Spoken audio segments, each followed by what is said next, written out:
The number of students studying at the University of Glasgow has grown by 5,000 in the last 5 years. To meet this increase, there has been an explosion in the amount of privately owned, purpose-built student accommodation. In the same 5-year period, an additional 30 new developments have been built across the city. Often sold as luxury student accommodation, the on-site gyms and cinema rooms of these complexes tend to attract wealthier international students while pricing out those from less advantaged backgrounds. Some argue that a better use of these prime locations might be to build much needed social housing, putting the needs of the local communities first. As more and more students move in, some long-term residents have moved out, creating its own set of problems. It's about the people that have been lost. All of a sudden they haven't got neighbours who they can talk to, who maybe would be looking after them or looking out for them. You know, you get a sense of isolation from when you're the ones that are left behind. The whole concept of student accommodation is not new because, of course, students have been accommodated in HMOs and private rented flats and tenements throughout the West End for many years. I think the change now is that we're seeing purpose-built accommodation, and that's what's different, because that tends to concentrate the provision. We feel it's been a lost opportunity, because if it had been done more intelligently and to a master plan and with more community consultation, a more mixed, cohesive community could have been produced.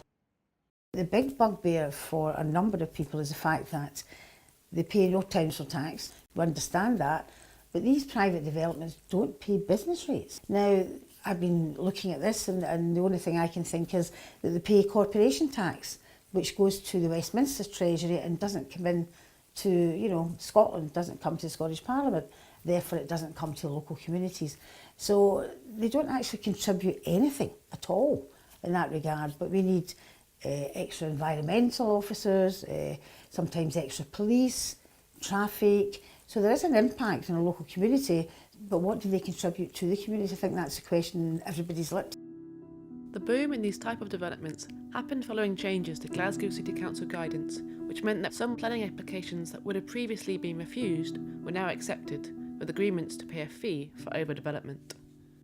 This suddenly meant, when the new policy came in, that a site which would have perhaps only been able to put 50 student beds on it, suddenly you can put 100. And that's where the money stacks up. Yet there are fears about what happens if the bubble bursts.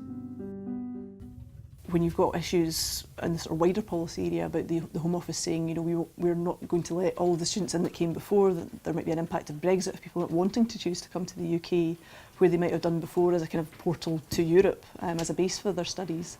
I think there needs to be a better understanding of that as well, because the last thing you would want would be to have all these white elephants that are then not being used and can't be used really for any other kind of accommodation other than short stay accommodation. Currently, around a third of Glasgow University students come from abroad, and it's often these students that opt to live in purpose-built accommodation. The private property developers that build them are opening sales offices in places like Beijing and Singapore and have large marketing budgets to suit. Yet many foreign students find that living in these gated communities provides few opportunities to mix with locals. I think the best thing is that we always communicate with Chinese guys and we don't have enough opportunities to communicate with native guys, so it's not a good thing for us. But for me, I think it's only 1 year. So what we really need is get a degree, maybe have the more ability to live independently. I think they should do something to mix students up, because I think most of us have this desire to communicate with others, to contact with different cultures. Some argue that the issues around the growth of student accommodation in Glasgow are symptomatic of wider problems surrounding attitudes towards housing in our society. We need to be ensuring that we move away from the model where housing is developed according to the whims of profit makers, and instead develop housing according to social need. There's much more debate about this in the wake of the Grenfell disaster, and in many ways it's overdue that debate is happening. The purpose of building a home is to give someone a house, to ensure that people are housed to a high standard, not speculative investment. That is the wrong purpose for housing development.